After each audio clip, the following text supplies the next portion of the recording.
Walking up to Frankie's bar, you can notice the shutters have now been pulled down over the front window. The broken glass is still there, clearly visible on the floor, and sprayed across the front of the building closed for business.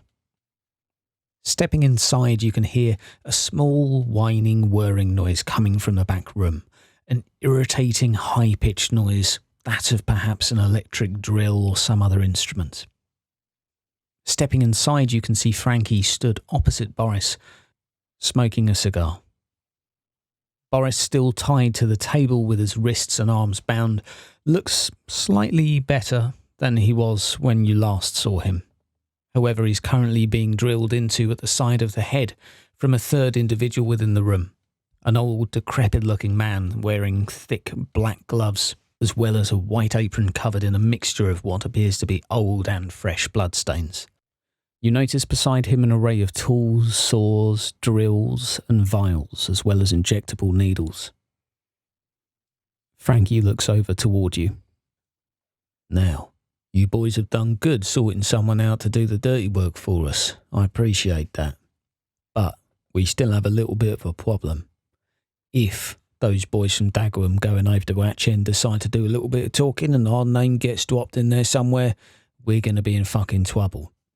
We need to make sure they go in guns blazing, shooting, not asking any questions. We want maximum bloodshed, minimum talking. And how are we going to do that, I hear you cry? Well, Boris is going to do that for us, aren't you, Boris? Oi, sure the fuck I am, no problem. You're feeling pretty agreeable, aren't you, Boris? Hey, course I am. You see, while you've been gone, Hans over here's been busy. He's taken away a bit of, well, I'll tell you what, Hans, why don't you describe it for me? Yeah. What I have done is remove the hippocampus. This means effectively he has 9 long-term and 9 short-term memory. He cannot come up with fuck all. But what we can do is give him suggestions because I give him maybe just a little bit of euphoric drugs. The result will be, whatever you tell him, if it is a suggestion, he will do it, he will say it. Isn't that right, Boris? Hey, I'll do whatever the fuck you like. But if you ask him any questions regarding his opinion or anything subjective or open, he won't have a fucking clue. Boris, what do you think about the taste of sewer water? Boris looks deeply confused, eyes wide open, as if he's just been asked to recall something impossible. Could you say that again? You hear the sound of thick black leather gloves clapping together and a big cheesy grin develop on Hans' face. So, just to repeat one more time, if you tell this gentleman anything and give him a suggestion, he will repeat it. However, he has the memory of a fucking potato. So do not require him to remember anything for more than about 2 or 3 seconds. But leading questions can make him say whatever the fuck you like. Frankie lets out a hearty laugh. Thank you very much, Hans. It has been a pleasure as always. I've left your payment on the table out there. Now, boys, what we're going to do with Boris is take him over toward Atchend. We're going to wait for the Dagenham boys to march on through. We're going to show him how we caught this little rascal, and we're going to get him to confess to everything he's done. We're going to get him to paint the old Atchend fellas like the bad guys. We're going to leave our names way out of it, but we were just the good guys that managed to catch him. So remember, the aim of this is to get them fucking pissed off. What we want to do, get them riled up, get them angry, make sure they go in there, guns blazing, alright? And there's one more little thing. Just make sure you don't follow them to Atchend. I want you guys back here sharpish. With that, Dicky Bow, you still got that scroll over there, my buddy? Excuse me, still got what? Do you still have that map of the Underhive? Yes, I do have that map, although how will that assist us? Goody. Well, on your travels over to Atchend, I'd like you guys to stay alive. If you don't mind laying it down on the table, perhaps we can plot out a little bit of a route for you to take. Perhaps one that will get you in a little bit less trouble, let's say. Frankie also has the map, the engraved map that you can see, or we loaded in last session. So he's going to lay that down with some hand-scribbled notes on the gang activity in the area, down onto the table in front of all of you at this point. And Doc, I think we're going to assume you're strolling into the room right now, having done a favour for Frankie. Doc, nice to see you again. How you doing? Well, the favour's over. Thank you. Now, have yourself a seat, grab yourself a drink. I hope you're up to speed on what's going on. Frankie will take a few moments just to fill you in on what's happening with Boris at this point in time, his current state of mental incapacity as such, and explain to you guys, or explain to you individually, the plan. With this, Dickie, would you mind making me a scholastic test? But I tell you what, Frankie's going to actually assist you with this. He's going to give you 1 extra dice to use on your scholastic test. And we're going to use this to figure out how much information you have on the directions to this place, how to get there, what may be safe, what may be dangerous, and what you can figure out. So, in terms of figuring out a route to Hatch End, you're able to uncover a few choices in terms of route to get there. Choice A will be the standard tunnel route. Now, these are sort of larger, almost road size in sort of size and shape. There's not many offshoots and corridors. They're just long strips of tunnel. Now, these are frequently used for gangs to move from side to side, but there is a slight advantage in that it's harder to be ambushed. There is occasional bits of debris within them, but there's not a lot of junctions and places for people to hide, aside from small mounds of debris. So, relatively dangerous to move because the chances of an encounter are quite likely. However, the chances of an ambush are quite slim. Now, there is an alternative route that you've got access to via your blueprint map, and this is a series of very, very small tunnels, access tunnels, and Frankie has agreed that these are often used by traders to travel between the two areas. There is an advantage of there being far less likely to be people there. There may be the odd smuggler that you might encounter moving between the areas. However, with a lot of small winding tunnels, these are much, much, much narrower, probably only 2 meters wide. The chances of an encounter are much lower, but the chances of being ambushed are perhaps a little bit more dangerous. So with that in mind, this is all the information you have on the available routes to get to Hatch End. So I'll allow you to discuss that with a group and also to decide when you want to embark on this journey. And at this point, Frankie will inform you it's going to take you guys about 4 to 5 hours to walk there. Do bear in mind that Shaggy is going to take about 5 or 6 hours to get to Dagenham. They're going to take another 7 or 8 hours to head over. So if you guys do need to do anything before you go, you've got a bit of time. Equally, if you want to go there early, set up camp, it's up to you. So Dickie looks up from the map of the Underhive that was spread out next to Frankie's, and then he looks to the group that I'm assuming is sitting everywhere together at the table. Well, friends, this is the route we could take. We might encounter some smugglers. It would be easier. Or we could go the other way and potentially die. And I would like to avoid dying. Please. Opinions? Seconded. On the not dying? On the not dying. Excellent. What about our more religious friends? And he looks to Tom and Celinda. Pussies. Be that as it may, you would prefer to go the more dangerous route? Why? I'm pussy too. Oh.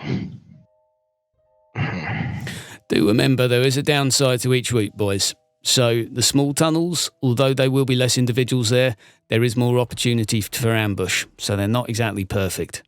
The larger tunnels, although much more travelled, there will be less opportunity for people to sneak up on you. You'll see them coming probably a good 20, 30 metres away, so each way has its pros and cons. So, are we in agreement that the trading route is the preferable? I would say so, yes, but we still need our last member to weigh in. If you have an opinion, sister? Don't have any objections to either route. My question to the group is what would be preferable and who is stronger, or would we be able to handle the people that would come at us straight on in a one-on-one battle? Are they stronger than the ones that would ambush us? It's a good I question. think we can handle an ambush, but more importantly, if there's more opportunity for ambush, we can be the ones doing the ambushing. So, you mean if we run into any smugglers, we should appropriate their belongings? No, but I am saying that if we run into any shadier types than ourselves, it may be better to simply ambush them and either leave them dead or alive.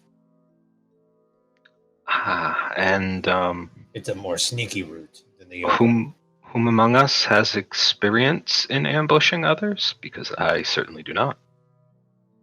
I tend to take on more of a silent approach to my enemies, if you will. Dead, but it is a silent death at first. Vicky nods while eyeing Celinda's power armor. You did sneak about well last time. Okay. Then I'm assuming you'll want to take point then. He nods encouragingly. Have to agree. All right then. So, before you go, guys, you need to decide when you want to go. Remember, you've got about 6 hours to play with here. If you want to get any equipment, if you want to get any ammo, if you need any west, now's the time to do so. Or if you want to go early, get yourself sorted. You never know how long one of these journeys is going to take, because you never know when you're going to end up shooting someone. So, choice is yours. Sell us cigarettes. Dickie Bow still has them at this point. Celinda took the cigars. The You case old is codfish. still in your possession, as is the cigars. Well, do we know what equipment we need? Doc, is there anything you require? Or anyone? I think we should go down to the gun store and stock up. There's nothing more I can think of. Rations. Suppose- Do we need rations for this trip? Probably. Fwanky Unless, can overhear that. Don't you worry about food. I'll sort you out with that. He'll pull out a little crate from beside the bar, place it down on the table, and amongst several brown paper packages, you can notice one slightly torn open, a little bit of, or wad of, what could almost pass for meat if you were of poor eyesight, although the smell is much fouler. There you go. That'll keep you going for the next, well, take it all. Looking a little bit in disgust, I guess it will have to do. Okay, well... Just nourished then enough to fight. That is what matters. window shopping it is. So, you guys, what are you up to? I'm Where going are to you go off to the gun store. And Dickie moves to follow Doc then. Okay. So, stepping outside of the building, the streets now are back to the usual level of, one wouldn't really say liveliness, but there are a few dwellers around, some nearby fireplaces, some oil cans that have been lit. There are small rustlings within the shadows, typical of the Underhive, and a few conversations here and there occurring. A little bit more hustle and bustle. You can see maybe 10, 15 individuals scattered around the sort of 50 metres around you. Straight ahead is the gun store, and is that where you guys are headed? Yep. Okay. I will follow along. Could get some ammo. Okay, so the gun store is currently open. The light is illuminated.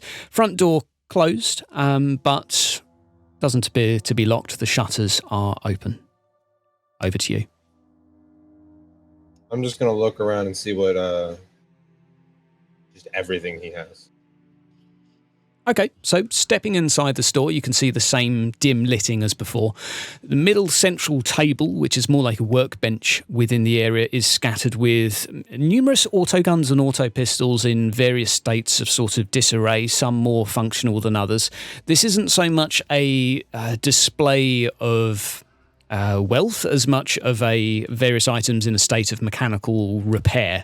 You get the impression that to find something functional within here may be difficult. It's advertised as a gun store, but perhaps could be more accurately labelled as a sort of a workshop of sorts. Along the walls you can see, although amongst the poor lighting there are a few guns on heavy, thick nails sort of resting against the wall in various sort of awkward angles. One would assume that it's been sort of done rather ham-fistedly. Amongst them, you'll notice an array of auto pistols and auto guns. Can I get a Voxcaster that is adapted to be like a megaphone, and have that give me like an improvement to my intimidation, stuff like that? There is a larger backpack version. There is some boxes behind the desk. The back corner of the room at the moment is a smaller workbench. One would almost call it a desk of sorts with a mixture of papers and small parts. And stood there is the half augmented gentleman that Tom and Doctor have met before. Just as a refresher for those of you meeting him for the first time, this gentleman has 2 right arms, one of which is augmented in nature, meaning robotic of sorts. He also has a augmented eye. And he waves towards you. Hey, hello there, boys. How you doing? Nice to see you again. Doing good. How have you been? I totally taps. He walks towards you, Doc, with a big cheesy grin on his face and offers to shake you with both of his right arms simultaneously. I'm going to try my hardest, but I don't think I can match the armitude this man has. He'll shake you with the normal arm and, Hey, who's your friends? I haven't seen these two before. and he eyes up Cylindra at this point, looking at her armour up and down with a very confused look on his face, but very intrigued. This is Celinda. She is a healer of sorts in the group. Healer, look at this. Look at this. He's going to walk up to Cylindra at this point and just start flicking the armour in a few different places and adjusting his goggles and augmented eye, just giving it a small rotation. You can hear some sort of tuning noises and sort of slight electronic things happening within his augmented eye. This looks fucking impressive. Where'd you get this from? From the Emperor, if you will. We only live to serve him, my small little man. Curious. Anyways, With this, he leans up on his left arm, trying to look a little bit dapper. what can I get you? I'm looking for a If shotgun. you could A shotgun? I'll look into Shotgun. that. And for the lady? wondering if I'm able to exchange this bolt pistol in CCW for a bolter instead. Is this something you'd be able to assist me with? Starts chewing on the spot for a moment. Afraid I've only got myself auto pistols and auto guns currently in stock. I've got 2 working ones. They're a little bit rusty, but they work. Afraid bolt guns will be somewhat harder to find. Never the mind then. What about ammunition? Will I be able to restock my ammunition with you? Certainly. He will eye up your flame pistol. I've got some. Yeah. He's going to turn toward the back wall and Anything else while I'm looking back here? points towards Thank you. Dickie Bow and Tom with his 2 right arms, 1 arm to each of you. What do you guys need? Grenades, possibly? Grenades? Not that I have a good throwing arm, but I'll have a little look, see what I got. Points towards Tom and awaits a response. Okay, he's going to turn towards the back and start rummaging through. As he is rummaging through, he does pull out a shotgun of sorts, places it on the side of his body while still rummaging through. You can see at this point all 3 arms going through various boxes. He gets to one in particular, about 2 feet higher than his height. He's now sort of stood fairly wonkily on one leg, trying to get as much height as he can on top of one very small box. What the fuck? I'm missing a grenade. The fuck is happening? Starts rummaging with a little bit more of a frantic look. Hey, looks like some fuckers nicked a grenade from me.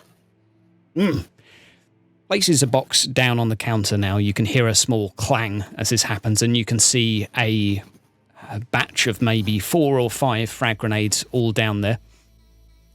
In various states of wear. Some of them looking slightly more polished than others, a couple just caked in rust.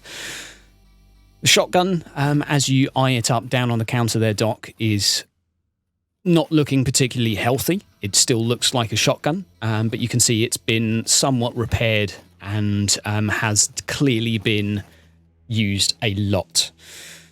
And on the side of this, he pops down one canister of sorts. You can see it has a liquid within this.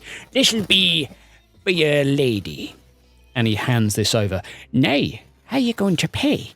As honorably as I can with coin, my good sir, as I hand him the coin necessary. Okay, so your characters currently have 1 wealth. Now, there is a mechanic within this game, because this is our first sort of shop exchange as such.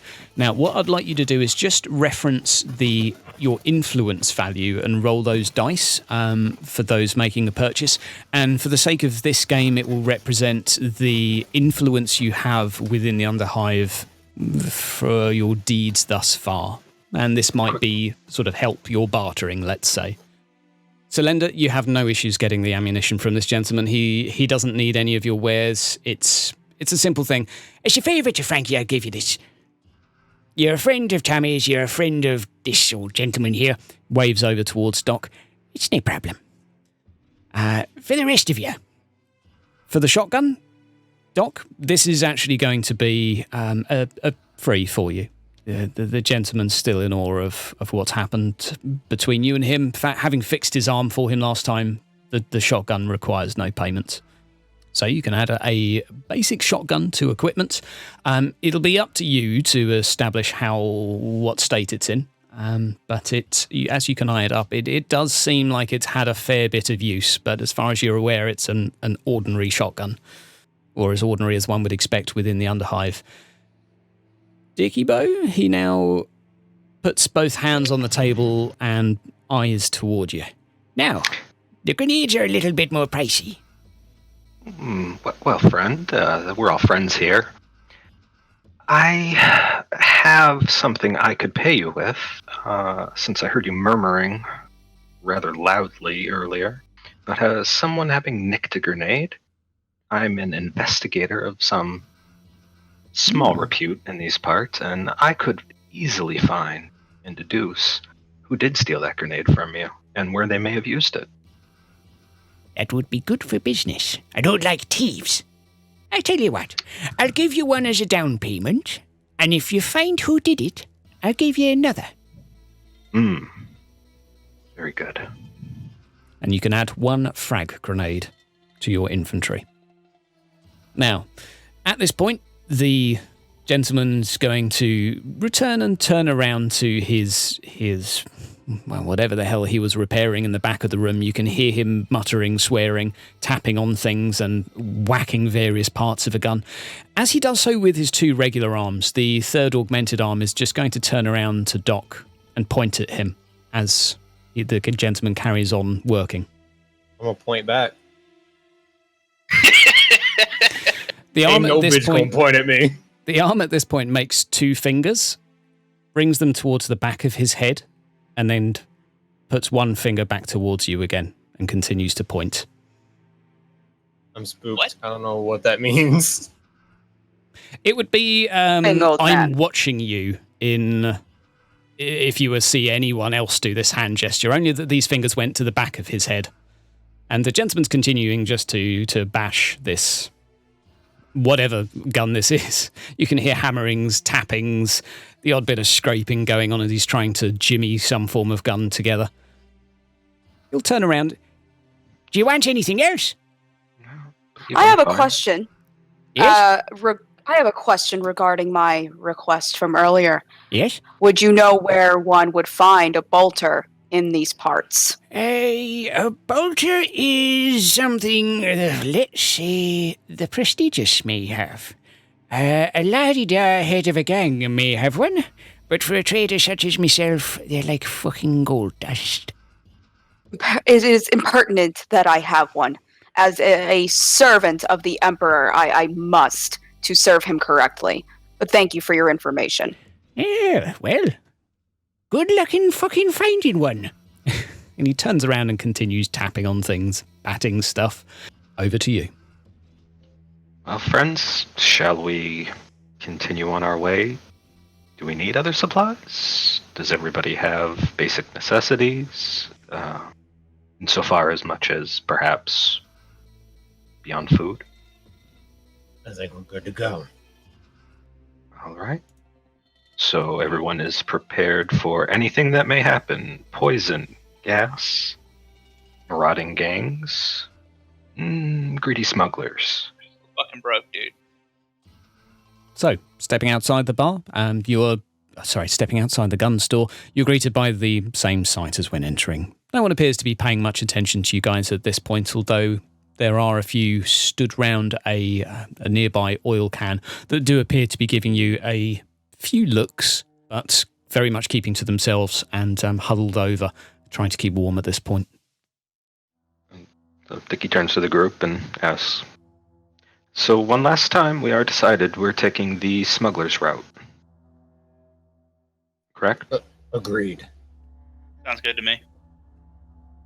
Well, I hesitate to say majority rule, because the strongest one among us is not currently among the majority. Selenda, you agree? I said agreed. My apologies. I must have misheard. All right, then. And Dickie breaks out his data scroll thingy-mabobber that has the map of the Underhive from about 2,000 years ago, when it was fresh and new, and starts leading them towards the smuggler's route. So before getting started on the journey, you quickly head back to Frankie's to pick up Boris. At this point, Boris is simply sat there bound to a chair at the moment with the gag around his jaw. He seems happy, bright and alert enough, and is more than happy and willing to go along with whatever's being suggested or told to him at this point. He's slightly dazed and confused, but follows along, being held at this point by Tom. Okay, so the beginning of the journey is more open terrain. It's going to take you perhaps an hour to get towards the opening or entrance of the actual tunnels. You're going to have to head a little bit into no man's land or the contested territories in order to access these tunnels, but there are a few small markings of where these hatches may be. The map goes into some detail in terms of metrics of where these hatches are, so you're fairly confident at this point as to where you're going. Now, at this point in time, I'd like whoever needs to make a survival check just to see how easily you're able to navigate this map. Ooh.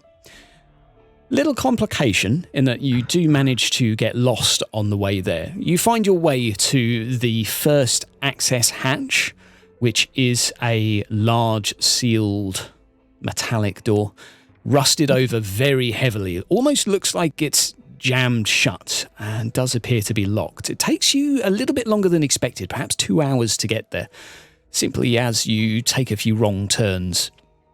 Now, as you approach this door, you'll notice it seems to have been used. Some of the rust seems to have broken away around the edges. However, the lock to it appears to be jammed or at least not responding.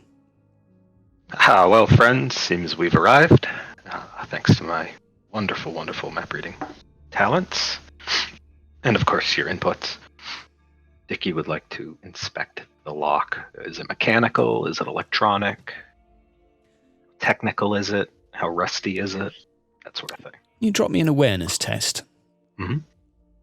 You're able to see that it's a fairly clear, ordinary mechanical lock. You're not really able to establish any other information regarding that. Very, very simple, primitive mechanisms. Very, very dated. Doc, get over here. Ha ha ha, as I tap my fingers maniacally. Dickie pulls out the frag grenade and kind of waves it at Doc. First of all, any of y'all snark on me, And blow it up, I won't melt it. What about telling on you? Were you the one that stole it?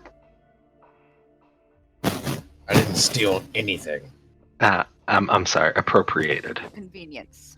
Yes, permanent loan, I understand. No blame being placed here, other than my original intent of blaming the scavengers, because why not? We're blaming them for everything else. and steal it. I completely understand and agree with you, friend. So, if you'd like, we could use this frag to maybe bust the lock if you feel that's best. It's a mechanical lock. That's everything you've established thus far. So like lock and key lock. Not a what kind of lock. It's a I have a different thought of mechanical in my head for some reason. yeah. There are a few Tumblers? let's say tumblers, keyhole, a traditional locking mechanism of sorts.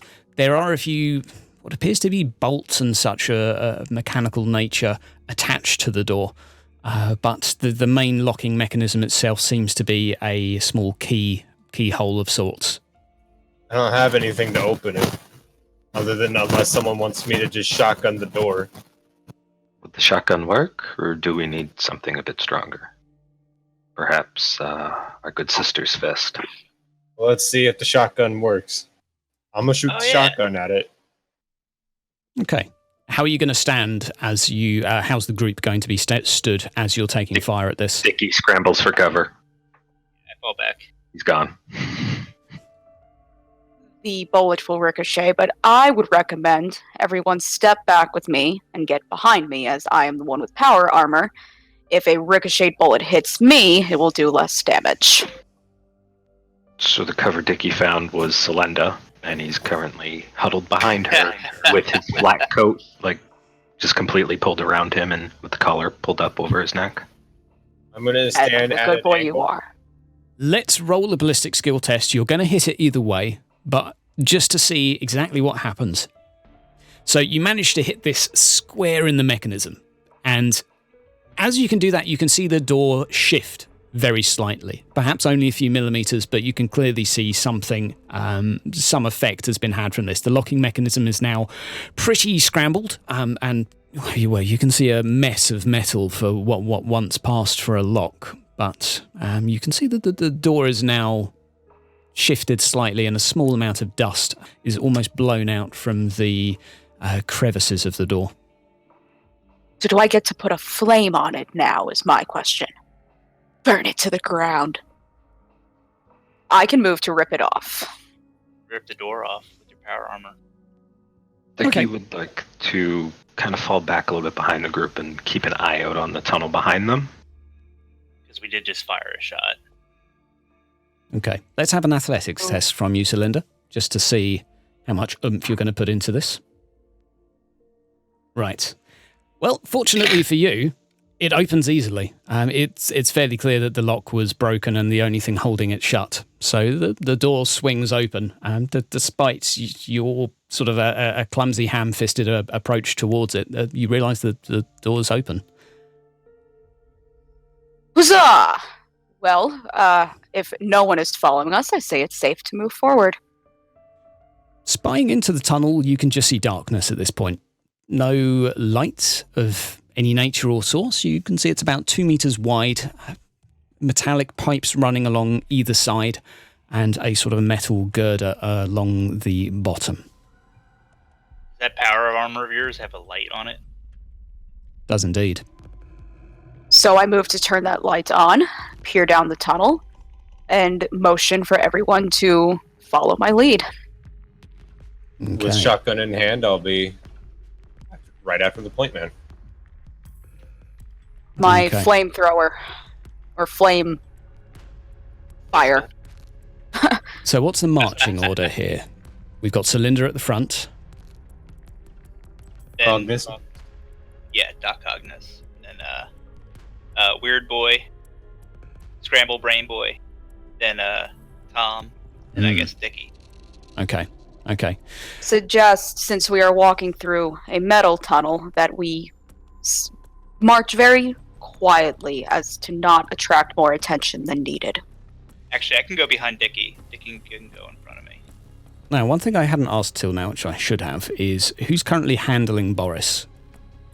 By handling, I simply mean accompanying. He's of a very malleable disposition right now and simply sort of is following you guys around without any question or concern, just sort of going along with whatever's being done. He gravitates to my leadership, so he tends to just stick around me. Okay. Now, you can notice your air of wisdom and authority, and perhaps the smell of booze seems to make him slightly more attractive to you, as he tends to just copy your actions. When he sees you sneaking, he instantly will go into a sneaking posture too. One would assume that he would be mocking you slightly, but you can tell from his current lack of any form of intelligence, he's simply doing what he can to blend in. So, with that in mind, what sort of pace are you going to be taking through these tunnels? You still have about 10 hours to get there if need be, so it would take about 6 hours at a normal pace, so sneaking would probably just creep you up a little bit longer. I'll advise the group. I don't mind sneaking to avoid an ambush, but if we need to go at a slightly faster pace, we may have to make do. Okay. Now, as you traverse through the tunnels, this seems to go on for hours. There are occasional junctions turning left, right. Fortunately for you, Dickiebeau, map in hand, is able to plot a fairly straightforward route, counting how many lefts, right, etc. one is able or necessary to take. There are very small, faint markings on the side of these tunnels with numbers signifying the actual designation of the tunnel. Sometimes they're a little bit hidden, a little bit worn, but you're able to get a sense of where you were going within this. Now you reach a point where this tunnel seems to be going adjacent to another one with a series of pipes between the two. These pipes are probably 1 to 2 foot in diameter and stacked up on top of each other, but there are a few points of maybe 2 or 3 inches where you can see through and see the other tunnel beside you. I'd like Celinda to make an awareness test. You see in front of you what you think is a shadow moving amongst the other corridor beside yours, Celinda. This is probably about 15 to 20 meters, but you've got pretty decent eyesight with a roll like that. So you see a little bit of movement, and this is perhaps something that is... there's something moving there. Turn to the group and whisper as quietly as I can, "Draw your weapons, there is movement ahead." And I start to, instead of walking slowly, sneak towards the movement as quietly as possible. Okay. Now, are you going to be doing this with your light source turned on? Going to be turned off. Okay. Turning it off, you will resort to pitch darkness again within your immediate vicinity, but up ahead you can notice a very, very faint glow. Not coming from right ahead, but coming around a corner. So you can just see that light moving around the edge, and against that faint glow you can see this shadow moving sort of side to side. So let's roll a stealth test. So you're exceptionally stealthy moving up to this individual. You're able to get, I'd say, within 10 meters to the point you can make out their general shape. You can notice it's an average size man. You would presume man just given the size, shape and stature. The person appears to not be holding anything. They're just sort of standing there with their arms folded, leaning up against the wall. And not making any noise, just sort of taking a few moments to themselves by the looks of things. The closest you'll be able to get, because he's currently in the neighbouring tunnel to yours, again separated by pipes, so you're able to get within a few metres of him, but you can't actually get into the same tunnel as him. It won't be an option to get into hand-to-hand as they're two separate tunnels. Thus far, moving forwards, there's no connecting avenues or opportunities, let's say, to move between the two. And am I able to see if he has any weapons? Am I able to see anything suspicious about him from that distance? I'm going to ask you to make an awareness test for me. Okay. You can establish that he doesn't appear to be heavily armoured or fortified. He appears to be in clothing of some sorts. A fairly tight-fitting, nothing typical of the Underhive. More like a sort of trousers and the outline of what would be a t-shirt or a shirt or a top of some sorts. You're not able to tell much of colour or shape. It's simply too dark. There's no large visible weapons on him that he's holding. but one can't be sure what is around the sides of his hips and other areas. In my head, I start to think it could be very possible he could call reinforcements. He could be standing watch for something pertinent to start battle in such a dark and closed area. What do we know after she started moving? I'm presuming you guys at this point are still some meters back toward a safe distance. So I at the moment, I believe you're aware there's an individual up ahead, but there is no means of communicating between you guys at this point. So Celinda's currently a little bit closer to the individual sneaking up, but on her own. When Celinda left, I had turned to Scrambles and motioned for him to copy after me, and I covered my mouth with my hand. Seeing what I see, I do start to sneak back to the group to, as quietly as I can, communicate what I saw and discuss what our next move should be. Yeah, and as I get back to the group, there is a man up ahead. I cannot see any weapons on him that would be a danger to us. However, he is not man of the Underhive that I recognize. He's dressed quite strangely. My fear is that for reinforcements, if we try to start any kind of combat with him in this area, and it would not be efficient for our group to do so when we to fight. If you are able to be quiet in the dark, we may be able to get past him. Was he in this tunnel, or...? He's in the next one along. Okay. He is not in this tunnel. Dickie kind of pulls out the frag grenade again. Would you be able to lob this over into his? Perhaps it would collapse that tunnel and we wouldn't have anyone chasing us. That might be a waste. Of it also, what is the risk of it collapsing more than just the tunnel he's in? Can I just get a shot off on him if we can see him? Say that again, sorry?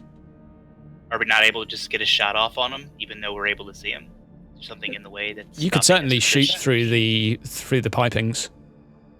Yeah. But would that call unwanted attention to us? This is a shot in a metal tunnel that'll reverberate for... What about your flamer? That's a bit more silent. Screams. No, that's not untypical. Feel about burning a man to death who has not wronged me. Does anyone here have a knife? Yes. Yeah. And the knife to Celinda. It seems our only option is to kill this man, isn't it? Or threaten and intimidate him. It's your choice. Or we could just sneak by, the lot of us. There's anyone that is his reinforcements. If we don't know what's up ahead and he has an entire gang of the face, I would like to know before this man dies. Oh, you think that he's a scout for an ambush? Well, strangely enough, he is alone and he is quiet. There's no other reason for him to be standing there unless he's selling to random vagabonds going through these tunnels. Selling Improbability. A merchant? Be down in these tunnels. I am saying that is improbable. I would agree. And if there's an ambush planned ahead, we'll most likely run into it no matter what. So let's just go. Be prepared. But we need the upper hand. At least now we know. Ambush the ambush. If there even is one. To move, but I go back over there. His throat. Get the information we need, and then I slit that throat. I thought you couldn't get over there. You cannot. Over there? Cannot. Thus far, you have not found a way between the two tunnels. Although running parallel, there are enough pipes between that one could not fit a human body between them. So our options are either to sneak by, speak with this fellow, or assassinate him from a distance. At least possible. We have at our disposal I'm not alerting an ambush. auto pistols, a grenade, knives, a flamer. The knife, would it Blast reach him? pistol. I vote to go just to continue down the tunnel. A knife would not reach him. Not even if it's thrown. A thrown knife, perhaps. However, with the small gaps between, it's going to be difficult to throw one. Let's say vertically. You'd have to go at quite a strange angle in order to try and throw a knife through. Almost would have to be on a horizontal direction to Trick shots. fit To through lose one of my these. weapon. Trick It's not shots. worth it to Do lose my weapon. Well, I suppose we'll just need to sneak by then and hopefully not get caught. Anything to silence a pistol? Silencers do exist. No one is currently equipped with one, but they do exist within the Underhive.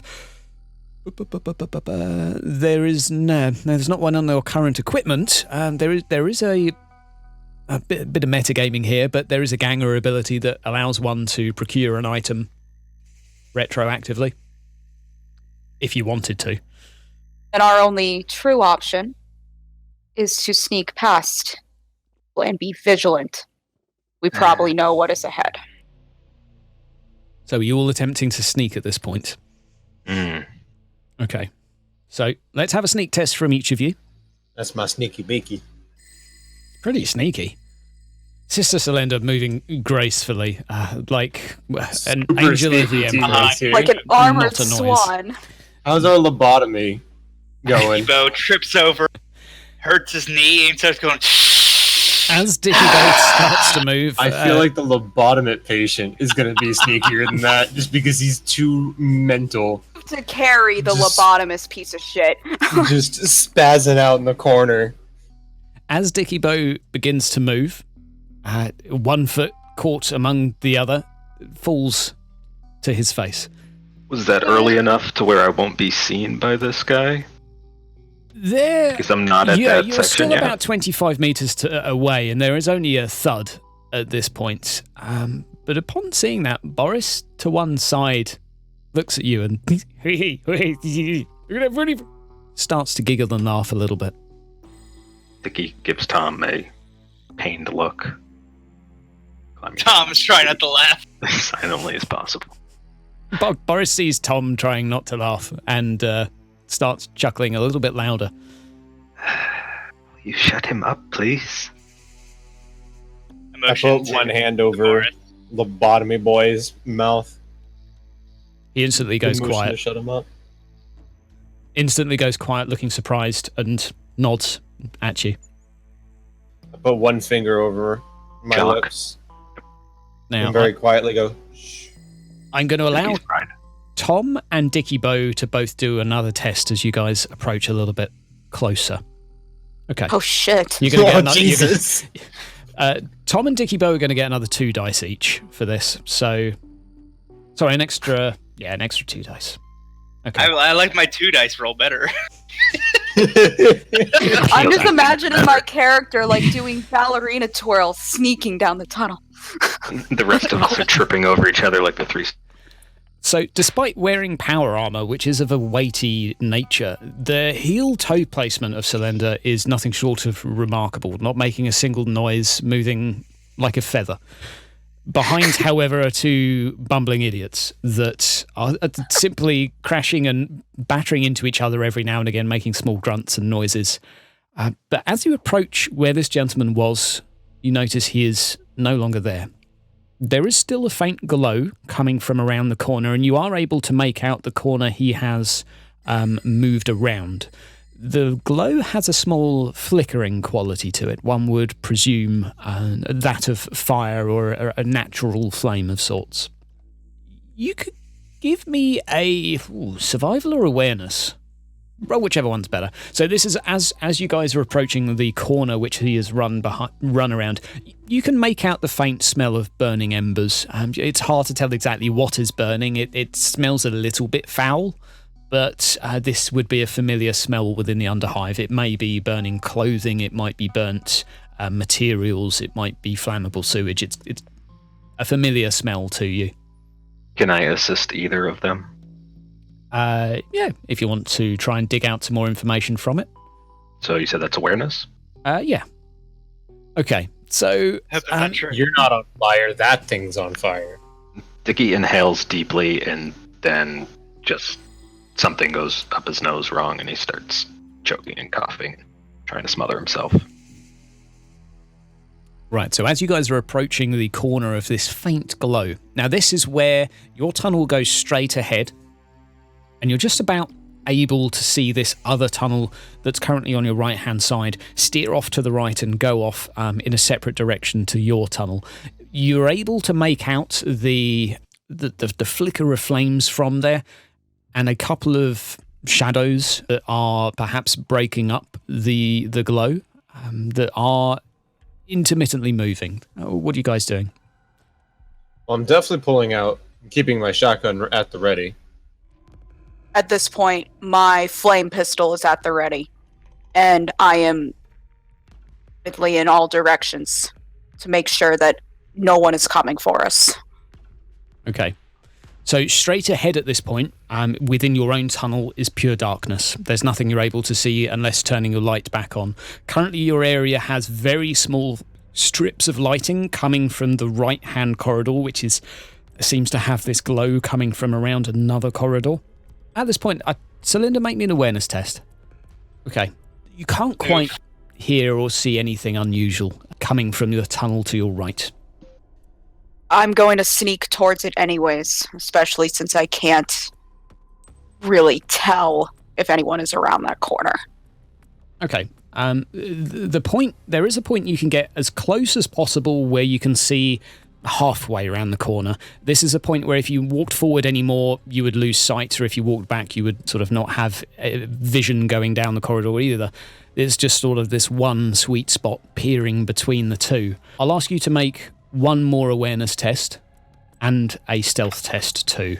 Still sneaky as ever, no noises being made. You are able to hear the murmurings of perhaps two individuals. It's hard to make out. They're speaking in quite a hushed tone, but you can hear a conversation happening. Difficult to tell what it's about, but it's of a fairly, let's say, relaxed tone. Two people simply conversing. Able to see any armor they're wearing or any identifying facts about them? At this point, you can notice a couple of cast shadows coming from the flame, but no extra information as the individuals around a corner. Pass them as well a probability, or would that alert them to our presence? Yeah, you guys could keep moving straight ahead at this point. They do not appear to have noticed your presence. If the group can see me, I turn and beckon them forward, keeping a finger to my lips to stay quiet. Okay. Do we make another stealth check? One more as you attempt to pass this point. Okay. So moving forward past this point, so you're no longer able to have or draw a line of sight down this corridor, there is a small noise that occurs from Tom as he once again makes a small bump into Boris, and Boris makes a little, "Hey!" With that, you can hear the murmurings and rustlings coming from the corridor to your side. No speech coming from there yet, just drawn silence. You guys are now past the point they're able to see you. Go. Angrily at the idiots. Go. And then Go. keep moving. No. So you guys are moving straight ahead, yeah? You're just blitzing past. I'm just going. Moment they hear some shit, I'm gone. Going. Yeah, Dickie will kind of hurry Tom and Scrambles along and pull up the rear, keeping his awareness towards the rear as best he can. And I will roll whatever for that. Okay. You'll be able to move ahead forwards. How are we doing, or what are we doing for lighting here? Are you guys moving ahead within the darkness? Only until we're completely out of line of sight, and then I move to turn my light back on Okay. as I feel as if we are out of danger. It's only a couple of feet to move before you've completely broken sight with this corridor, so you're able to quickly turn the light back on, provide everyone with enough vision. It's only a few feet to move before you've broken line of sight with this corridor, but as you guys are moving further away, you can hear a very loud slam of a hatch from behind you, followed by a locking, a few clangs, and a very large clunk and click as it sounds like some mechanism sort of falls into place. It sounds very much like something has been shut. Oh, son of a bitch. Are we all here? On the same side of the fence? Yes. Everyone together as a group is currently past this point, some meters in the distance. At this point, you guys have a let's say 3 to 4 more hours to get to the said location or meeting point where you estimate the Dagger and boys are going to be moving through. It's going to take you about another hour and a half to 2 hours to get there. Even if we hurriedly run away from the big clanking noise? If you run, it would take you probably 40 minutes to get there. Running? Or do we want to continue sneaking and hope no one finds us? What says the... I think speed is the answer here. I would prefer not to get shot at. Okay. I believe You want to sneak, Dickie, or are you saying you want to run? I believe that hatch. I believe we're going to be forced into an ambush. Keep your eyes open, guys. I draw weapons in both hands, and I say we go for it and get out of here as quickly as possible. Dicky nods, takes the hand grenade out, grips it tightly. Okay. So the first, let's say 100 to 200 meters go very quickly. Not many tunnels going off to one side. As you pass them, Cylinder, you're able to give them a quick examine with your torch, looking left and right, sort of checking for safety for the rest of the group. There doesn't appear to be anyone else, any noises, and no other light sources coming from ahead. To make it the rest of the journey, are you guys going to be continuing a trot, or are you changing pace? The trot will get us there in 40 minutes. It will indeed. Let's do the trot. Okay, let's have an athletics test from each of you. See how fit you're feeling. I don't want to trot. And you are carrying a dummy. Doc is feeling on point. He has, and Sister Cylinder is just on fire, running circles around the rest of you. Just actually surprisingly nimble, having been particularly uncoordinated. He does still seem to have a pretty good pair of lungs on him. Only the priest, Tom Dawson, holds you guys up somewhat as Sister Cylinder has to continually go back and give him prods of encouragement to keep him moving. The journey takes a little longer than expected, having sort of dawdled for Tom, so it takes about an hour and 15 minutes to get there. This is putting a flame near his rear end. I guess you could call that encouragement. Now, as you guys approach Hatch End, you do see a slight let's say shift in scenery. These access tunnels will eventually come to an end and met with one more hatch dead ahead. So at this point you guys are reaching a dead end, much like the entrance to this tunnel network from which you first entered. This appears to be the exact same door exiting this tunnel network. You are currently about half an hour away. 15 minutes away from your destination. Can we do an awareness test to see what the door is made out of?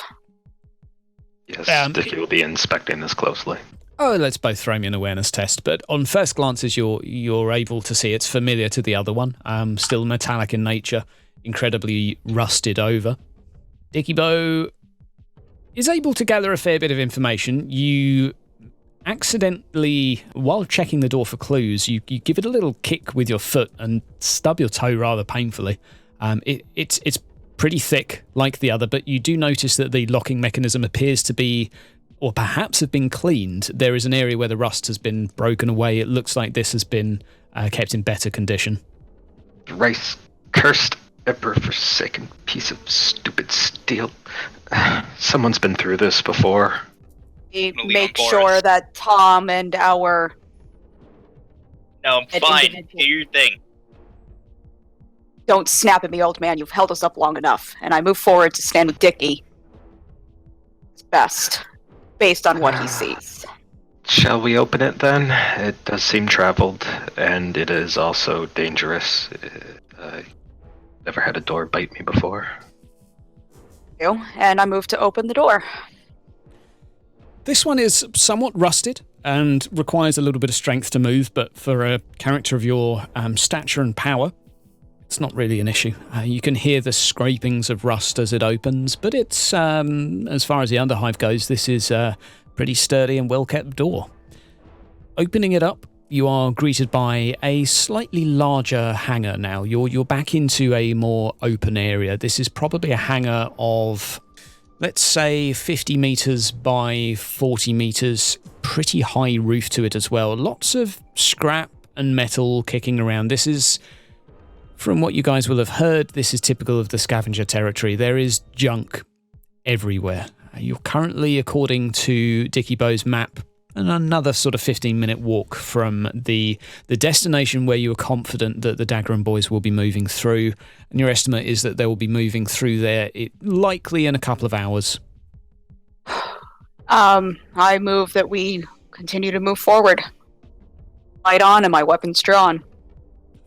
Dickie follows along. Okay. So, following along, this new area is a series of large hangars connected by very small and short tunnels connecting them. It's sort of a network of larger chambers. A little bit different to the scenery of your hometown. Occasionally there are hatches, which is where this area gets its name from, Hatch End. And it doesn't take you too long to reach your destination, which is a crossroad of sorts, coming from one of the larger tunnels which you guys sort of avoided taking on your route here. And this would be considered to be the main route into Hatch End. It's a sort of a direct line from Daggeron to Hatch End. Is everyone caught up? Are we all together? You guys are all together at this point. You are in this tunnel. Yeah. I'm okay with that. He's playing. Tom at this point's handed him 2 bricks and told him to play trains. So he's currently bashing 2 blocks together. And this guy's sort of stuck on repeat at the moment, so whatever you give him to play with, it will generally form a perpetuating cycle. So you guys are currently camped or stood within this large hangar, which is where you estimate the Daggeron boys are going to be moving through. Boris, in hand, currently bashing a couple of blocks together, sort of playing games to amuse himself, with a game that Tommy took a couple of seconds to create and show him. What are you guys going to be up to for the next couple of hours? Dickie is going to find somewhere to safely stash that Cleever symbol, because he does not want to get shook down with that on him. This is part of the plan. Bring the Cleaver symbol, bring the cigars, cigar box, all that stuff. Say that we found it on Boris. Yeah. But we're blaming the scavengers, not Boris. Are we going to say that the scavengers... Boris is a scavenger. Scavengers is Boris. Yeah. So what we're going to say is that we caught Boris. He had this on him. Scavengers did this. To jump out into the metagame a little bit here, you guys know that Boris was with the group of scavengers. He also was paid by Johan, so it's his exact allegiances are a little bit confused at this point.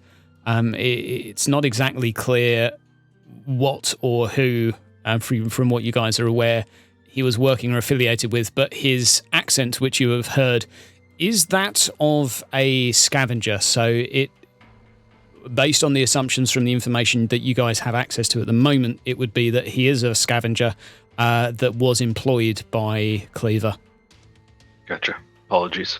That's fine. It's something we hadn't discussed thus far, but that would be, from the information you have of the events, what would be the clearest explanation of things.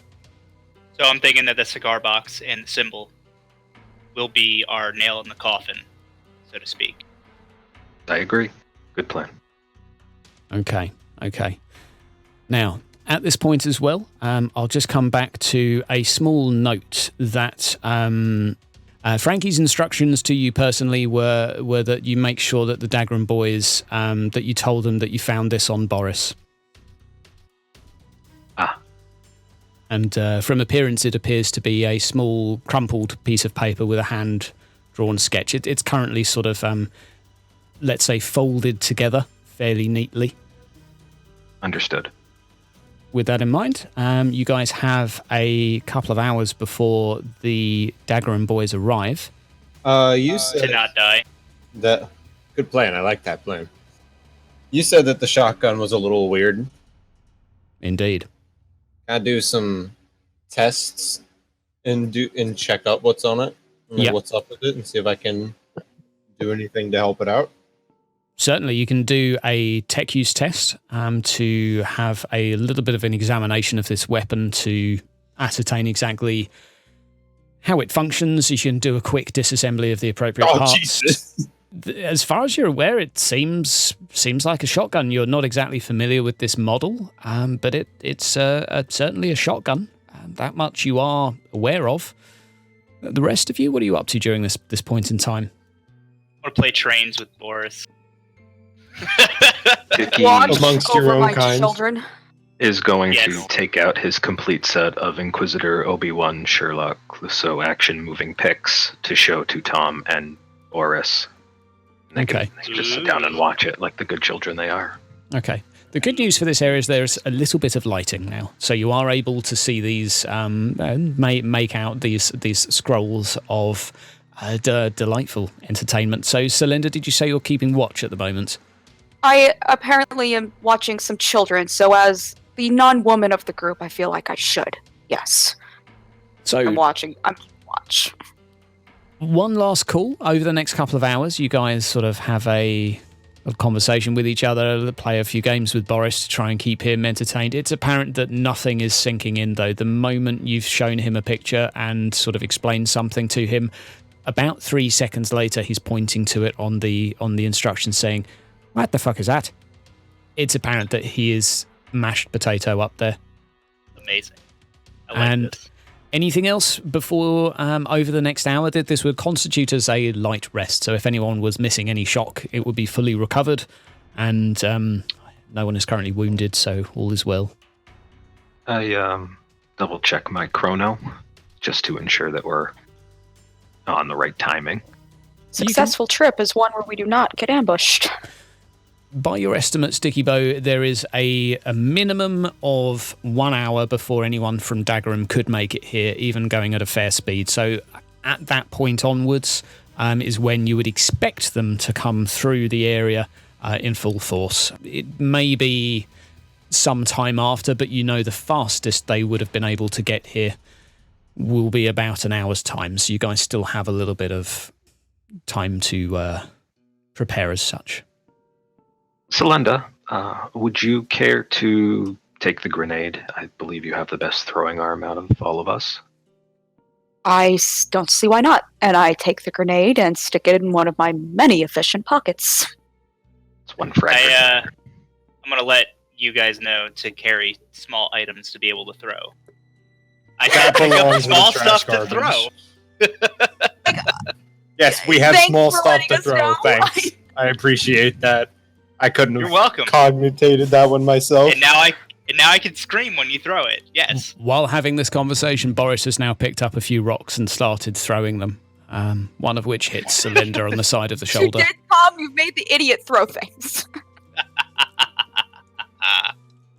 How's his throwing arm? Is it good? Well, obviously he hits Celinda. Right, I'm going to ask Celinda as the person on watch to make me one awareness test. Okay, this is shortly after the, let's say, resting period.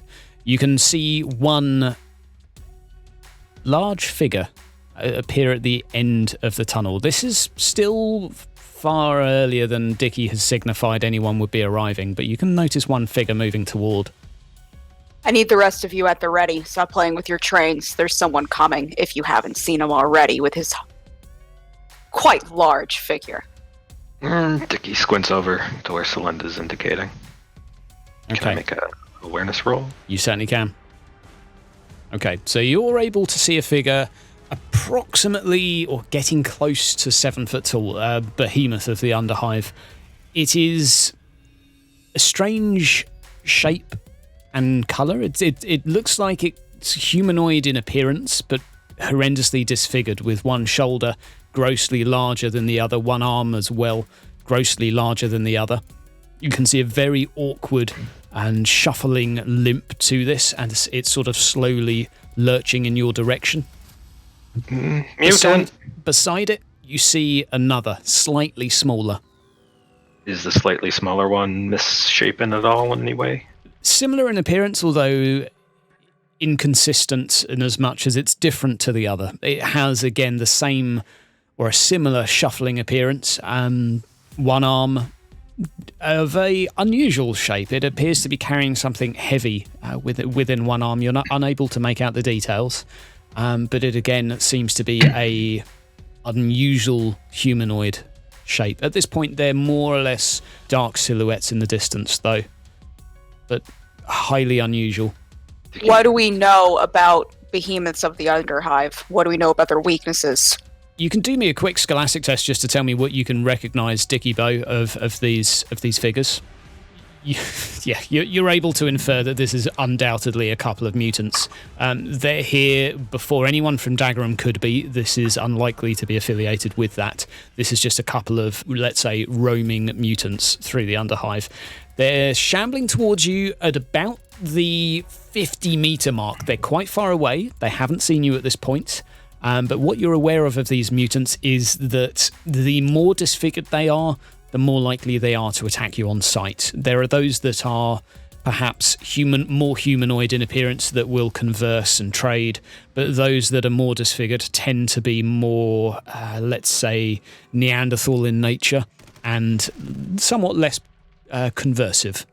Dicky looks to the group and then speaks in a very low voice. We have two options with these mutants. We can ambush them, attempt to kill them, or we can hide and see if they just pass us by. They may have enhanced hearing or smell, so our hiding may not help much. Us into a corner, I say quietly to Dicky.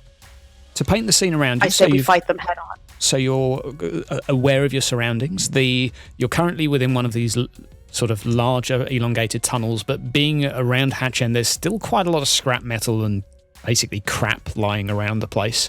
There is the entrance you came from just to one side, which is sort of a hatch leading out of this tunnel, which you entered through. So that's the current layout. At this point, they're about, let's say, 40-ish meters away. What if we could trick them to our cause? Have them attack the Daggerum? How is that to our cause? We want the Daggerum to leave us alone. We don't want to attack them. We're trying to pin the attack on scavengers.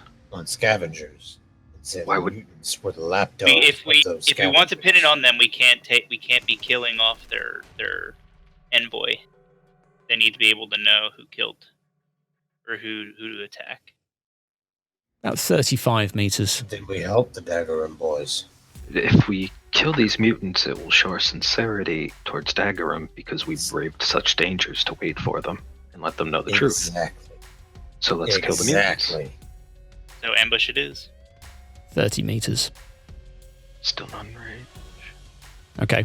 So give me 1 moment. So, I believe you guys made the executive call to attack. Yes, we will try and ambush. Right, so at this point, these figures are 30 meters away from you and still lurching toward you, but I'm going to have them make an awareness test. They start gaining a little bit of speed from 30 meters, so I'm going to give you guys 1 round to prepare what you're going to do, then combat's going to start. I'm keeping both weapons at the ready. I am basically preparing for any fight to go down. I have my last pistol drawn and braced. Or rather, Dicky does. Okay. Where are you guys stood and positioned at this point? Is there a particular formation you're using? Are you in cover? Are you standing in the open where you can see them? What's the... How far away are they? They're about 30 meters, and you notice them just starting to pick up a little bit of pace towards you. I am actually going to take cover in case we... Well, we're in cover already. ...reason with these mutants. Okay. Are we starting with the assumption you all are behind some scrap or something that you can find? Yeah, I'm hiding. Okay. It's visible from their pace at this point that they are moving towards you at a little bit of a canter. I wouldn't go so far as a sprint, but they are starting to move towards you. And you can hear in the distance as they're getting closer. Hello. Sounds That pretty works, disgusting. That's Pleasant. All right, you guys have the advantage of range. They have moved towards you this round. What are you going to be doing to respond? They are currently 20 meters away. Normal eyesight, right? We're able to get a quick description of what we're seeing. Yeah, certainly. As a free action, I'll allow you to do an awareness test just to see what you can tell of them now. Oh, They're definitely going to be more visible now, but just if you're looking to see what you're up against, this will be a free action. Won't impede God. your combat.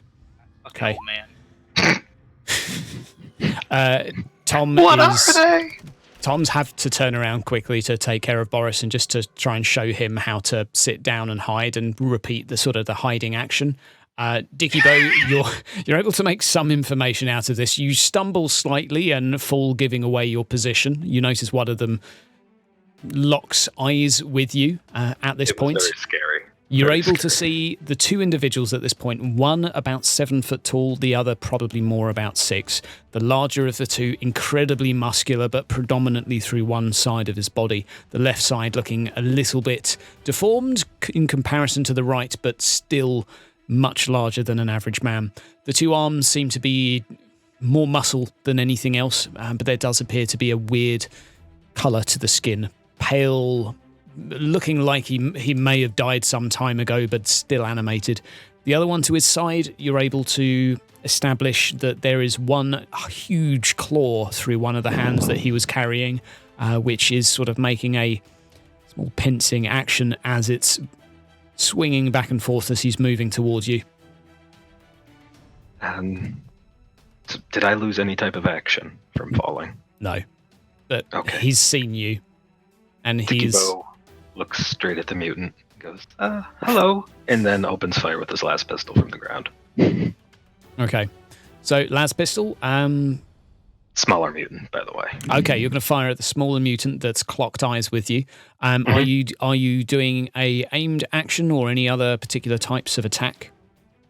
This would be aimed with full burst. Okay, so you're going to use a clip to unload at him, are you?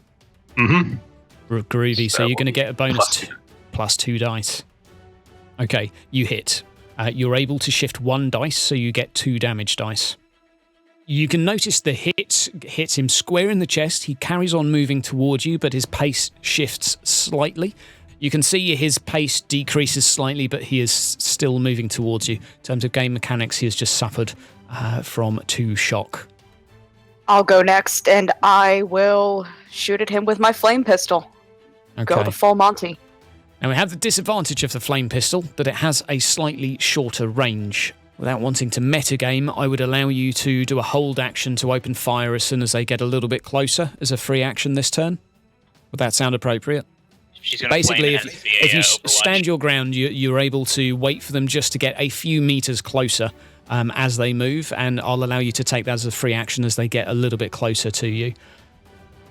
okay. I'm gonna do a cold shot on his forehead, Large on or the small? big guy's forehead. Okay. And So this is then the +2 difficulty, fire right? Yeah, Okay.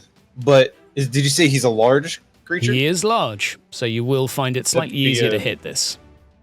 Yeah, and I'm gonna aim at the head, his head. So that'd be a +4 difficulty increase. Okay.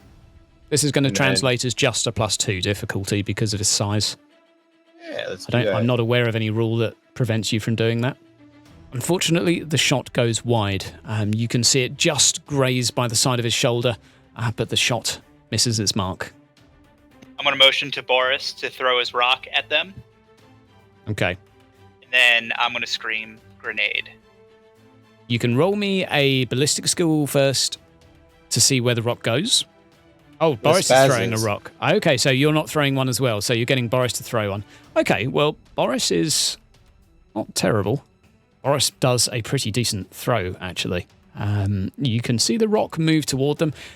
At this point, landing about halfway between the two of you. They're still around the 20-meter mark, and Yeah, that's quite a long way to throw a rock.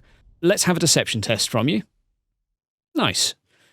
You notice the smaller one alter his path slightly. He staggers slightly in position, but continues his canter toward you. He's going to, let's say, take a little bit longer to reach you. Now, the beginning of the next round, they will just simply continue their charge towards you. They'll end up approximately 10 meters away. Cylinder, at this point, as they get closer, you're able to make your attack against them using your flame pistol. Now they've deviated path, they are stood apart from each other, so you're going to have to make the decision as to which one to shoot. How much damage has the larger one taken? Neither has taken any damage. At this point, one of them has been slightly staggered by one of the hits, but both of them are looking as healthy as a mutant can do. The large or the small one, please remind me. The smaller one has been staggered slightly. I'm shooting at the small one. Okay, let's have a ballistic skill test.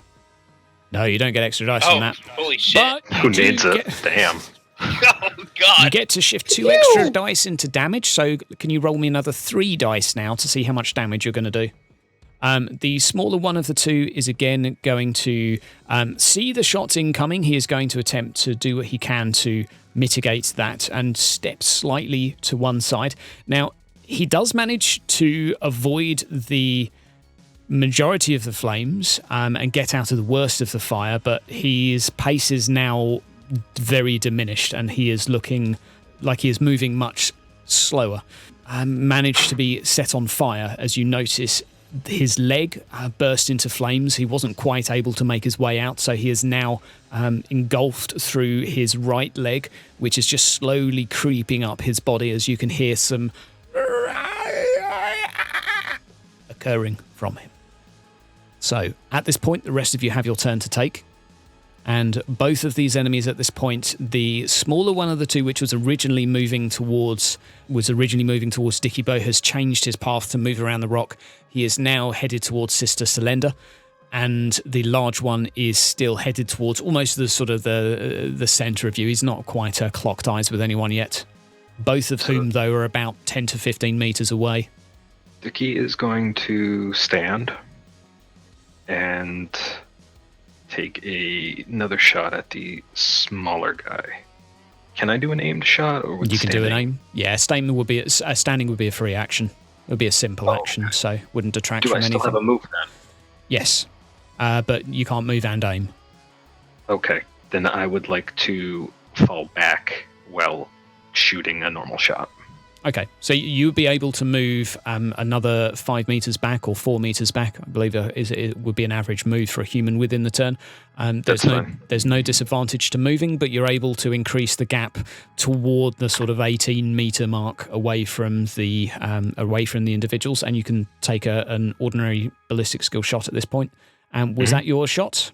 It was. Okay, you're able to carry. And is this small or large one? The smaller one. Smaller one. Roll me and 1 extra damage dice. So 2 damage dice, please. Brilliant. And your base damage is 7, so that would be 10. And with that, you hit the small individual square within the center of the body. Once again, you can notice a small glow appearing around the wound, which appears to be sort of eating into the flesh slightly from the impact of the las weapon. The creature at this point stands still for a couple of seconds, staggers 1 foot to the other, and pauses. Not quite clear if it's living or dead, and then falls to its knees. The other 2 of you still to go. Well, 3 of you. Yes, 3 of you still to go. What are you guys up to? I'm getting ready to fire again. So, you can take another fire at the large one is the only one standing at this point, so you can roll me a ballistic skill test. You can aim the weapon as well, even with a flame weapon, so you can gain an extra dice as you haven't moved if you wish. You do hit. That's the good news. The 1, unfortunately, means that the monster now has locked eyes with you. The smaller one, which is headed towards you, has been dispatched. The large one is now clocked eyes with you and the flame headed towards. This creature is not fazed by the fire whatsoever. You are going to roll damage, though. So if you could roll me 2 damage dice. So the creature does appear to be wounded by this. Or I'll take you down, you disgusting beast. Okay. His pace, again, starts to slow slightly. He manages to move slightly to one side out of the worst of the flames. He is set on fire. You can see that his clothing and drabs that he has on around his waist are starting to burn and singe, and this seems to be spreading towards his flesh. The liquid from these flame pistols is very easily attached to body parts, and you can see he, however, doesn't make any extra noises, just a continual gurgling as he's running towards you. But his pace now slightly reduced as he makes a quick sidestep. And we have 2 of you still to go. Doc and Tom, what are you up to? Second verse, same as the first. Unfortunately, still a miss. Unless shotguns have a bonus for them being within close range. They don't. They have a thing called spread, which is for mobs. Right. Unfortunately, a narrow miss, assuming you're not using Wrath. I am gonna wrath that, so there's no complication. Okay, can't re-roll the complication, sadly. You can re-roll the failures, though. Basically, you can re-roll that dice, but it's still a complication. And you only re-roll the failures as well, so that would be 4 re-rolls, just for future, but it's not a problem. Shit. But either way, you definitely hit him now. So 4, 8, you definitely hit him. You can even carry a dice through, and you're going to be getting the extra 2 dice from hitting him in the head. So that would be 4 damage dice in total, I believe. Okay, an extra 3. And what's the base damage of your shotgun? 8. 8. Okay, 11. Right. He is... Okay, you do notice that the center of his body, some of the flesh appears to peel open as the shotgun blast hits him square in the middle of the body. Some of the shot, however, going into his head, you can see bleeding coming down through the side of his face now, blood trickling.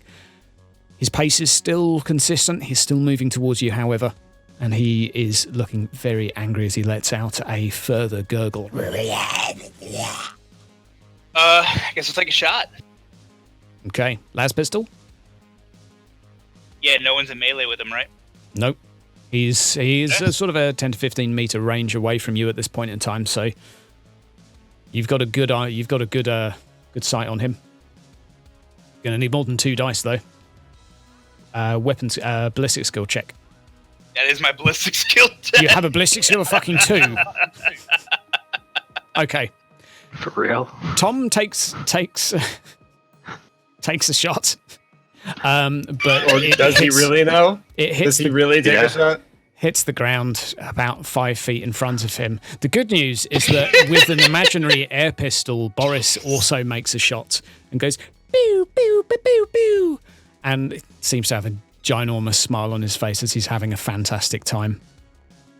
Now, I laugh with him. We're both having fun back here. Except it's a las pistol. No, but I got a good roll, though. It's a great roll. Got a 6, Yeah, but you don't know what a gun is. So With your 2 agility, no Boris was ballistic cute. skill. the mutants go at this point in time. Eyes locked on Cylinder is going to charge you, and it is going to be, with all of its might, sprinting towards you and making a huge swing with its rather oversized arm. Now, it's going to be doing a charged attack, which is going to be a definite hit. There is one thing you can do, which would consume your turn. You can do an all-out defense. This means you won't be able to attack back, but you can roll your initiative number of dice, and that will be added to your defense. However, metagaming a little bit here, with a roll of 10, he's still going to hit, but you take less damage. So you can basically attempt to stomach the hit, or you can go an all-out defense, which will probably reduce the incoming damage. Attack him. So Okay, you won't get to I attack have yet. power armor. Yeah, he's attacking you first, and you are a sturdy individual. So, but the good news is that 11 damage comes through, so 2 extra points of damage are going to make its way through to you. Now, what you can do, this is your first time taking damage with this character, is you can roll 3 dice, and you can try and use that to basically dodge, but it will reduce your fatigue. But that would be a typical reaction as such. Is that shock I think damage? I rolled the Yeah. 3 so I could shuffle out of the way. Okay. So basically what will happen here is you've just taken 3 shock. So you're going to be down to 4 shock. I'll keep track of this for you, don't worry. So you managed to avoid all of the damage. However, your character is slightly exhausted now. You're still able to attack and move normally. The ginormous arm sweeps down towards you and you're able to roll to one side to get out of the way of it. It just manages to miss your body, but you do and are slightly, let's say, exhausted from having to do such an acrobatic feat. Now, it's you guys to go. Who's going to be attacking this creature? Am I able to try and attack the creature? Oh, yes, you are. I'm attacking the... Yeah, I want to give her back her shock.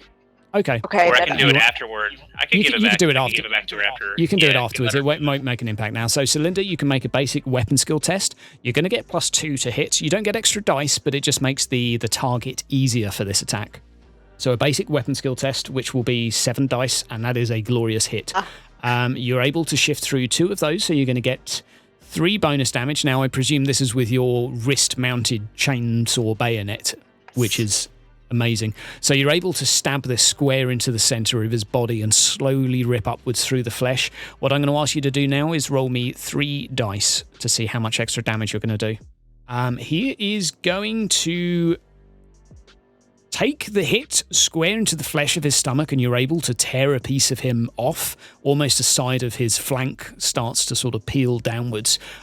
But the creature's still standing and looking at you. He doesn't appear to be in too much pain, but then again, it's hard to say if a creature like this even feels pain. For the Emperor! As I shred his skin and his guts fall over me. Oh, it's glorious. What a good way. Right, what are the rest of you doing? I'm gonna shoot him. Shoot him again? Okay. Not a cold shot this time. Okay, now you can do an aim shot, which means you won't hit Sister Celinda on a 1. You can opt for that option instead of the bonus dice, or you can do an aim shot with an extra dice, but a 1 will hit Celinda. I'm just going to aim to not hit her. Okay. I'm just going through these extra rules, not for metagaming, but just because some of you haven't done the rules before, so it's just to also do partly teaching as we're going. Well, I didn't hit her. The good news is that you didn't hit Celinda. The bad news is that the shot goes far wide. In an attempt to try and not hit Celinda, the shot goes too far wide of your target. Dicky Bow Tom, what's happening? Dicky Bow takes an aimed shot. Okay. Where he is. With a view not to hit Celinda, or with a view to get bonus dice? To get bonus dice. Oh, of course. She's got power armor. Just a This is last true. pistol. Good news, you don't hit Celinda. You do manage to hit the creature, which is very large. However, no extra dice to shift through, so just 1 damage dice to roll. So hitting the creature in the side of the shoulder, you can see the hit hits him, but he just doesn't seem to register the shot at all. Nothing seems to impact his actions at all. Probably easier to use the macro, but there you go, 2. So that would be 3 shock returned to Celinda. So Celinda's now fully restored. What are you saying to Celinda exactly? In the power of the Emperor, get off your lazy ass. Very inspiring. You can't even shoot a gun. I know. Yeah, Tom, who's the one who just shredded his guts. But I can return shock every combat. This is supposed to be encouraging, not demotivating. I feel like we should take away some shock for that. Well, I'm pretty demotivated by your gun. Okay. Worry, I'm sure he still feels the bite of my flame up his ass crack. So, See? Just They're angry. Get their back shock. sensing the backhanded undertone coming from Tom, Sister Celinda has a new sense of vigor now and a new sense of anger and feels rejuvenated somehow. Right, and I believe that's all of your turns. So now it will be the creature to go once again, and he is once again going to be swinging his ginormous arm towards the direction of Sister Celinda. We're going to be making an attack roll with him. Celinda, I believe that will hit. So this hit's simply going to strike you on the side of your shoulder, but it connects with your power armor and nothing manages to travel through you. You simply absorb this with the sturdiness of your armor.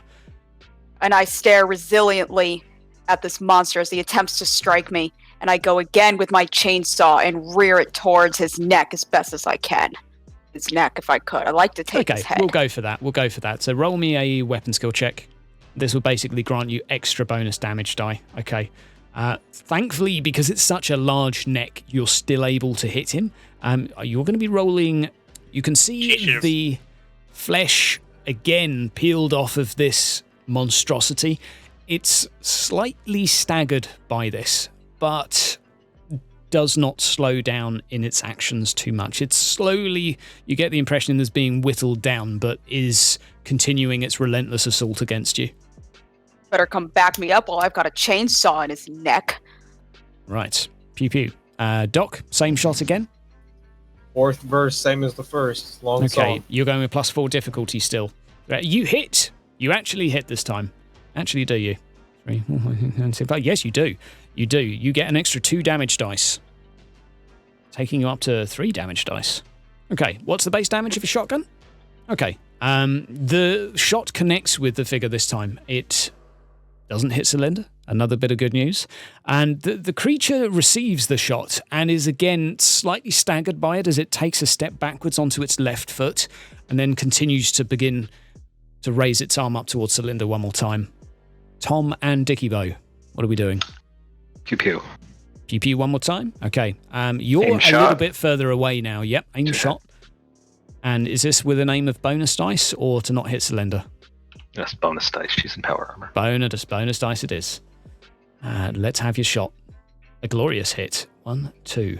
You can shift both of those dice through, so you get 3 bonus damage dice, or 3 total damage dice. That's unfortunate. You managed to hit the creature in the chest, but it doesn't even flinch towards this. It doesn't move, doesn't seem to be phased at all. Tom? I'm gonna shout at it. Won't you fucking die already? Is that going to Make be... myself appear bigger, yelly. Supposed to try and set it back. Okay, so are you doing a intimidation? Sure. Any of those are all the same die. Okay, we'll do an intimidation then against it. Yikes. Okay, you managed to intimidate it a little bit. It acknowledges, it's not intimidated in the slightest, but it acknowledges what you've just shouted at it, and its attention is drawn slightly toward you. Now, what you can do is you can either choose to have this have -1 to hit you, or to hit Cylinder, or you can have Cylinder have +1 to hit it next turn. -1 to hit Celinda. Okay. So it's slightly distracted by you right now, and it's sort of its eyesight moves towards you, connecting eyes, as it's raising its arm above its head, giving Cylinder a little bit more opportunity to dodge. Is that everyone that's had its turn? One more round. The creature is slowing down at this point. It is looking fatigued, but is still going. It's going to take a swing once more against Cylinder. And this time it's going to go and appear to put a little bit more energy into the attack. It hits, not a particularly good hit. It manages to swipe you in the shoulder. Okay, I'm going to need you to roll shock again, Cylinder, as the hit manages to connect with your shoulder and crush slightly. Let's see if you're able to duck and dodge out of the way. Okay, so you're going to take a wound from this, and you're going to take 2 shock. I'll keep track of them for you because I've got all the stuff labelled down here. So you're slightly wounded. It does manage to sort of cramp your shoulder up a little bit and sort of compress the power arm into a rather awkward position. The majority of the damage is shrugged off, though. You manage to escape from this relatively unscathed. You do manage to glance slightly to one side, though, which helps mitigate some of this damage. So, what are you guys doing to respond? I'm going to let Celinda have her vengeance like she wants. One more time, Cylinder, then. Let's have those weapon skill dice. Now, if you want to do an all-out attack in melee, that can give you an extra 2 bonus dice. It makes it easier for the enemy to hit you next turn, however. Or you can do a the extra dice. The extra dice. I'm doing it. So that would be 9 dice. Oh, God. Okay, so the one just means that there is a complication that you lose a little bit of balance, but you do manage to connect the hit with him. So you jam the Warrior chains... cry. Rah! So She falls to her face. You're jamming it into him at this point, and the chainsaw starts to... You can hear the ripping and tearing of flesh. You can carry those 3 dice through this time. So you're going to roll me 4 dice now for damage. How do you want to do this?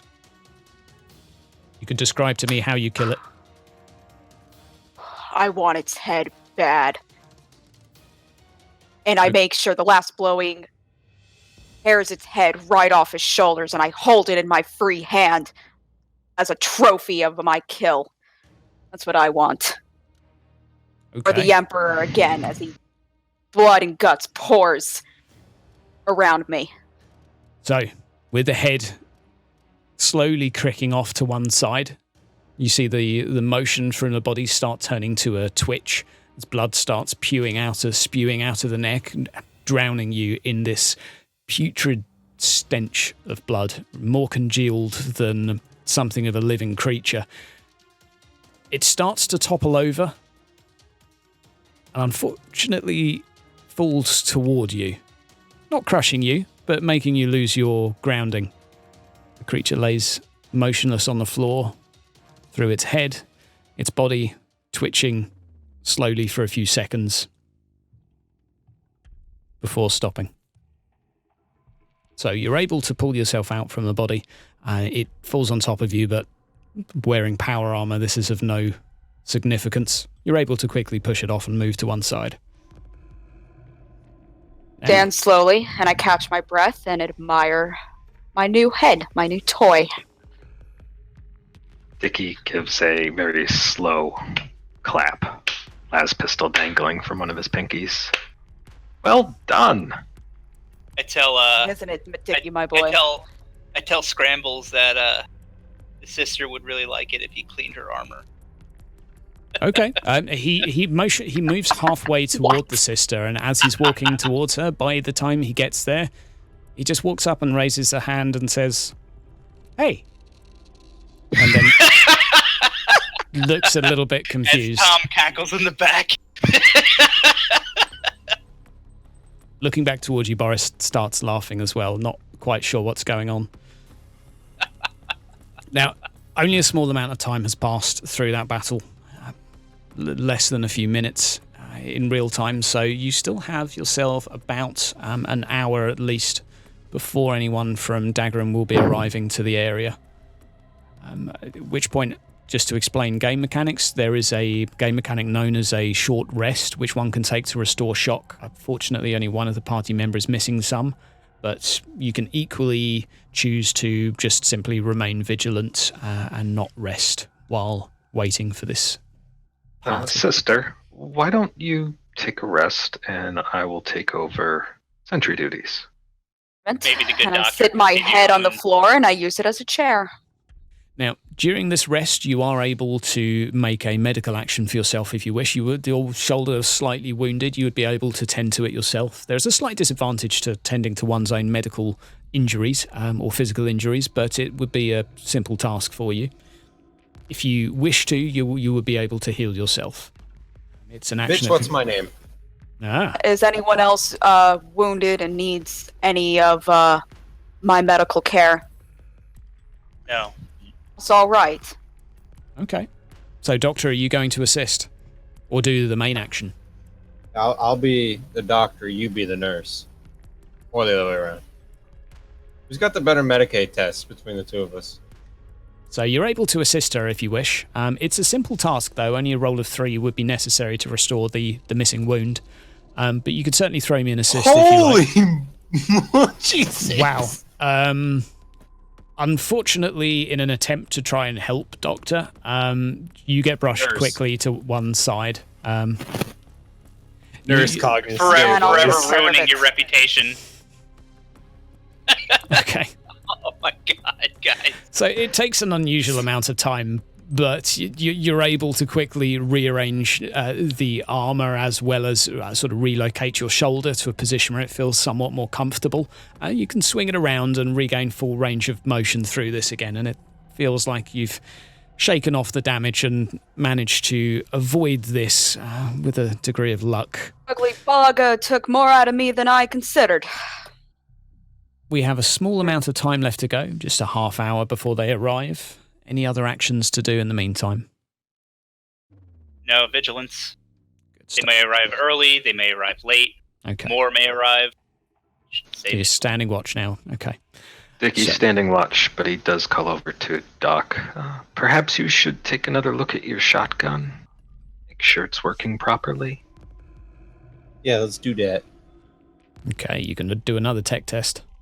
You're able to tell at this point that it's not got any obvious malfunctions. Everything seems to be working. It's been clearly maintained by an individual, let's say, not an official gunsmith, as several pieces and components seem to have been handmade and hand sort of stitched back together and sort of awkwardly welded. But it is a functioning weapon at this point. It's just simply of ordinary Underhive quality. No special attachments at this point. Right. So, time passes. Minutes seem a little bit longer this time as everyone's paying a little bit more attention. But after about coming close to the 2-hour mark, you can hear what sounds like a march or a rumble.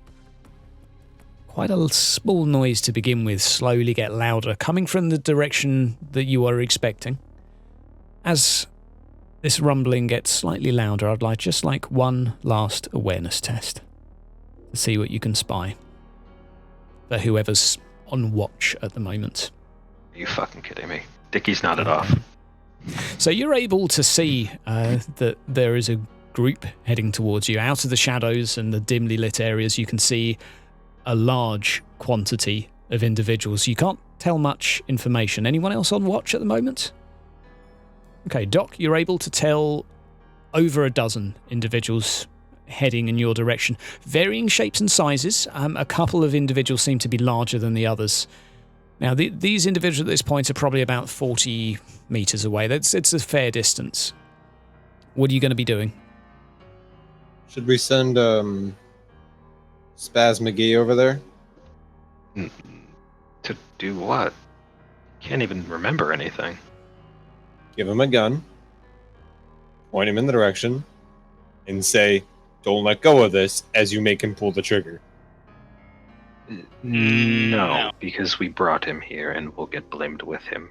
We need to show that we have already taken care of the situation that we've run into by presenting Boris to them, along with the evidence. We should restrain Boris. We have anything to restrain him with? We have Celinda. There you go. So Could we carry him. have So her break grapple his him. legs? Mm-mm. No need to go that far. Simply just Well, bind we've already him, lobotomized the man. grapple Him. and he will be granted mercy later. But for now, he's useful. So- All right. Well, at least give him a few cuffs when I'm speaking with Boris. Okay, so the group is approaching now and slowly getting closer. You guys are still presumably behind the cover you were shooting from behind before, so what are you going to be doing as they approach? How are we holding Boris? Make it seem like we just bound him. My suggestion was have Celinda, grapple, I guess. Just hold his arms behind his back. Yeah, just hold his arms and then, to make it more believable, I'm going to pull out my hand cannon and point it towards him as, a don't move, threatening gesture. Okay. Boris will offer a little bit of resistance, just simply due to the unpleasantness of being restrained. So he's going to fidget a little bit. Or he Dickie begins fidgeting. ensures his last pistol is holstered and that he remains visible slightly away from the group, where his hands can be also seen outside of his coat pockets. And I let, waits for Boris's group. I let Dickie know that the plan here is to give leading statements to Boris. So we're gonna say things like, "Boris and his men attacked Cleavers. Isn't that right, Boris?" Hey, that's And we'll let totally Boris fucking know. right. He turns towards you. Exactly. I fucking Okay. attacked them all on my own. What? Well, we may Same. need to explain that he's taken a nasty hit to the head in the kerfuffle. I took a fucking nasty hit. Indeed, you did. Exactly. You can notice the group slowly approach you, Dickie. As the seconds go on, you notice more and more coming out in the shadows. You estimate there's about 20 moving towards you. Now, they do clock eyes with you, as they're heading toward. And although they have weapons by their sides and in their arms, they're not necessarily all pointing them towards you at this point. How are you going to be acting as they approach you? Completely amiable. My hands are in view outside of my coat, weapons drawn. Not a friendly smile, but a concerned look on my face. So slightly ahead of the group is a larger than average man. Biceps clearly visible. He's wearing a sort of a torn sleeveless shirt. Cap over his head. Quite a lot of facial hair, very poorly kept, and a few scars visible over his face. Currently smoking what looks like a low stick at this point, holding an auto gun in hand, slowly walking towards you. Not aiming it, but clearly hands on the trigger at the ready. And as he slowly approaches, well, about 10 meters away, you can... Who the fuck are you? Greetings. I am a concerned citizen from Enfield. And the reason I'm concerned is one of the Cleever brothers recently was murdered by scavengers. This is why we are here. Correct. And it's also why I and my companions are here. We've caught the perpetrator of the murder and also the evidence that we found him with. And also brought him to you. Assuming you are one of Cleaver's friends, family? We were sent by the Krasinski brothers. You do not kill one of their family without punishment. Yes, we are aware of that, which is why we have decided to put all of our efforts towards bringing the perpetrators to justice, or at least showing you who the perpetrators were.